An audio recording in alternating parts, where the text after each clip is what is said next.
अस्सलाम वालेकुम everyone and welcome back to my channel. क्या हाल है सबका? आई होप के सभी ठीक होंगे इंशाल्लाह, खुश और मज़े में भी होंगे और मैं भी ठीक हूँ अल्हम्दुलिल्लाह। तो यहाँ पे मैं जल्दी से ब्रेकफास्ट ले रही हूँ। बिल्कुल सिंपल सा मैं ब्रेकफास्ट कर रही हूँ क्योंकि इसके बाद हम लोगों ने जाना है स्टोर इसलिए जाना है, कल मैं आप लोग के साथ शेयर कर चुकी हूँ कल वाले व्लॉग में कि हम लोग कर रहे हैं थोड़ी सी चेंजेस अपनी किचन में। तो चेंजेस का मुझे काफ़ी ज़्यादा शौक़ है। मैं हर दफ़ा चेंजेस करती रहती हूँ। मुश्किल होती है मेरे हस्बैंड के लिए क्योंकि उसी ने सब कुछ करना होता है। और जनाब ये क्लिप मैं पहले भी आप लोग के साथ शेयर कर चुकी हूँ। इसी दिन हम लोग जा रहे थे स्टोर जिसका नाम है टेडॉक्स।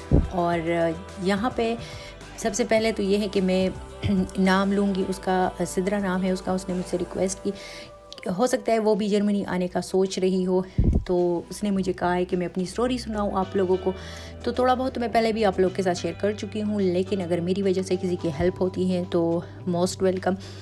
तो किसी ने अगर स्टोरी नहीं सुननी तो आप लोग जस्ट स्टोर में ही आप चीज़ों को ही देख लो। खैर स्टोरी उन लोगों के लिए है जो यहाँ आने में इंटरेस्टेड है और जिनके यहाँ पे हस्बैंड है वो आना चाहती हैं, या अगर लड़कियाँ यहाँ पे हैं, शादी वहाँ पे हो गई है और वो लोग अपने हस्बैंड को लाना चाहते हैं, तो उनके लिए भी ये इनमें से मेरी स्टोरी में कुछ इम्पोर्टेंट बातें भी हैं, टिप्स भी हैं और मेरा एक्सपीरियंस भी है। तो उन लोगों के लिए कुछ इम्पोर्टेंट मालूमात इसमें हो सकती हैं। तो जनाब शुरू करते हैं अपनी स्टोरी। और स्टोरी ये है कि ये तो काफ़ी पहले टाइम की बात है, बहुत टाइम हो गया है, 13.5 साल मेरे ख्याल में हो गए हैं जब मेरी शादी हो गई थी। तो सबसे पहले जो एक टिप है या फिर ये मेरा ख़याल है, लेकिन आप लोगों ने अगर आप लोग को मुनासिब लगे तो ऐसा ज़रूर कीजिएगा। अगर आपकी मंगनी होने वाली है और फिर बाद में आपने जर्मनी आना है, तो मैं कहूँगी कि आप मंगनी में ही अपना निकाह पढ़वा लें अगर ये पॉसिबल है तो, क्योंकि बहुत इजी हो जाता है बाद में आपके लिए, क्योंकि प्रोसेस शुरू हो जाता है। और यहाँ पे निकाहनामा तो ना ये लोग इंग्लिश में एक्सेप्ट करते हैं ना ही उर्दू में एक्सेप्ट करते हैं, उसका फिर ये पहले ट्रांसलेशन करते हैं और प्रोसेस फिर उसके बाद शुरू होता है। ये भी बहुत ज़रूरी बात थी। मेरा तो ये था कि मंगनी और शादी में सिर्फ 2-2.5 महीने ही थे। उसके बाद जब मेरी शादी हो गई तो आइडेंटिटी कार्ड में नाम चेंज करवाना था, उसमें टाइम लग गया। और उसके बाद फिर पासपोर्ट बनवाना था, तो 2 महीने मेरे इस तरह ज़ाया हो गए थे। उसके बाद यानी जब ये चीज़ें हो गई और हम लोगों ने कॉल की एम्बेसी, तो वहाँ से हमें 3 मंथ्स बाद अपॉइंटमेंट हमें मिला। तो अपॉइंटमेंट में काफ़ी वो टाइम देते हैं, काफ़ी मंथ्स देते हैं। आजकल तो ज़्यादा ही कुछ स्ट्रिक्ट हो गया है क्योंकि रश बहुत ज़्यादा है, स्टूडेंट्स भी आ रहे हैं और फैमिली वाले भी आ रहे हैं, तो इसलिए अपॉइंटमेंट में बहुत ज़्यादा टाइम वेस्ट हो जाता है। तो 3 महीने मुझे अपॉइंटमेंट में मिले और 2 मेरे ऐसे ही ज़ाया हो गए, तो 5 महीने मेरे ज़ाया हो गए थे। ठीक है, उसके बाद काम मेरा बहुत जल्दी हो गया था, 3-3.5 महीने में मेरा काम हो गया था।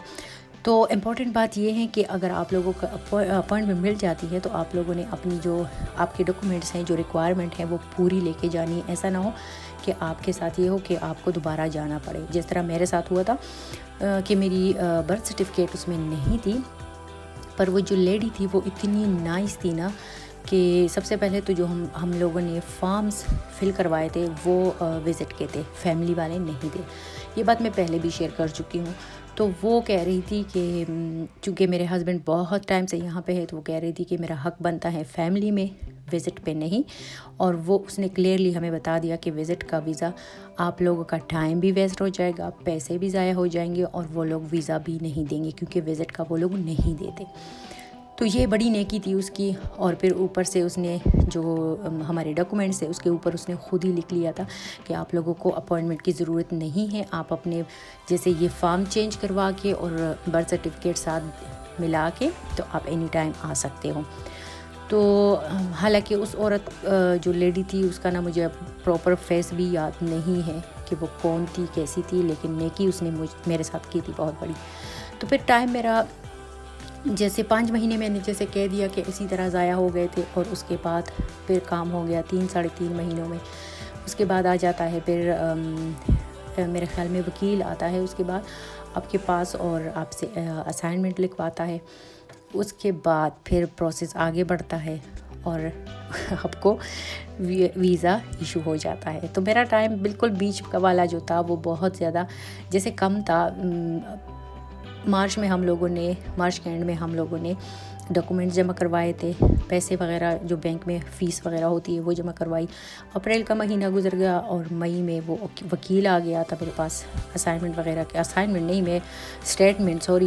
मैं कह रही हूँ यूनिवर्सिटी तो नहीं है, स्टेटमेंट लिखवाने के लिए। तो वो हो गया था मई में और जून का महीना गुजर गया था बीच में। बस फिर जुलाई में मेरा इशू हो गया था लेटर। मैंने इत्तेफाक से कॉल की एम्बेसी के, क्या बना मेरी वीज़े का। तो उस आदमी ने कहा था कि आपका वीज़ा लेटर तो इशू हो चुका है। तो काफ़ी ज़्यादा खुशी थी मुझे। और उसके बाद मैंने टाइम बिल्कुल भी ज़ाया नहीं किया, टिकट बुक करवाई और मैं यहाँ पे पहुँच गई। तो जनाब ये थी मेरी स्टोरी जो कि अब काफ़ी पुरानी हो गई है। यहाँ पे इंशाल्लाह जब आप आओगे तो आप भी खुशी रहोगे कि मेरे बच्चे हो गए हैं यहाँ पे 2 और उनके पास भी जर्मन नेशनलिटी है। जर्मन नेशनलिटी जब आपके हाथ लगती है ना तो समझे कि आपके हाथ पे पावर आ गया है। एक और बात जो मैं भूल गई थी अब याद आ गई है कि पहले ये था जब मैं यहाँ पे आई थी उसके 1 महीना 2 महीने के बाद ही ये रूल आ गए थे कि अगर आप फैमिली में आ रहे हो तो जर्मन आपने मस्ट सीखनी है, अपने ही कंट्री में आपने सीखनी है और एम्बेसी में सर्टिफिकेट भी आपने दिखाना है। अब मुझे आजकल बिल्कुल नहीं पता कि क्या प्रोसीजर है। तो जनाब आते हैं वापस अपनी शॉपिंग की तरफ। ये ऊपर वाला जो आपको नज़र आ रहा है ये मुझे पसंद आ गया था किचन के लिए। तो यहाँ पे किचन में बिछाने के लिए जो प्लास्टिक सा होता है ना वो मैं ले रही हूँ। कुछ मुझे पिलोज चाहिए थे वो लूँगी और जो काउंटर है मेरा वो मुझे ब्लैक चाहिए था। पहले भी ब्लैक था लेकिन फिर मैंने चेंज करवाया था। अब पूरा जैसे किचन वाइट सा हो गया है तो मुझे नहीं अच्छा लग रहा, कुछ चेंज मुझे चाहिए। तो मैंने सोचा फ़र्श में चेंज करवा लूँगी और ये जो काउंटर है इसका जो शीट है वो करवा लूँगी चेंज। तो आई होप कि आपको वीडियो अच्छी लगेगी। अगर पसंद आती है तो इसको लाइक एंड कमेंट करना मत भूलिएगा और अगर किसी को जर्मन वीज़े के लिए मालूमात चाहिए तो वो भी ज़रूर उनके साथ ये मेरी वीडियो शेयर कीजिएगा। अभी हम लोग जा रहे हैं वापस घर और घर आके मैं आप लोग के साथ शेयर करती हूँ। ये 4 अदद मैंने लिए हैं, किसन हम लोग जर्मन में कहते हैं।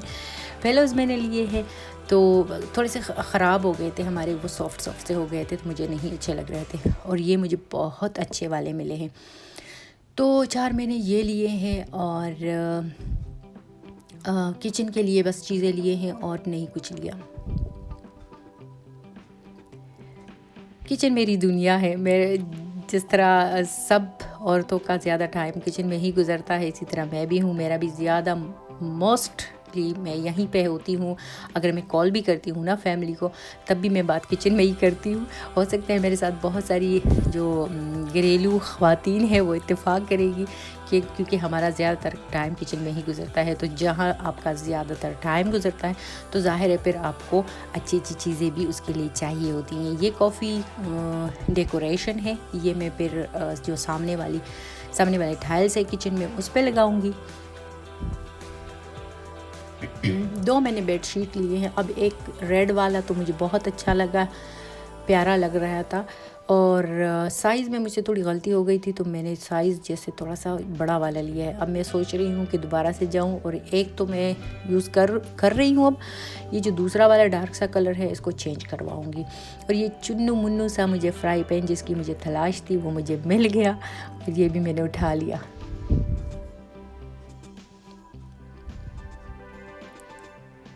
ये निदा के लिए वो उसको लाइटिंग का काफ़ी ज़्यादा शौक है तो कह रही यहाँ दीवार पे मैं इसको लगाऊंगी। हर दफ़ा लेके आती हैं और 2 दिन में ही ख़राब करके फेंक देती है।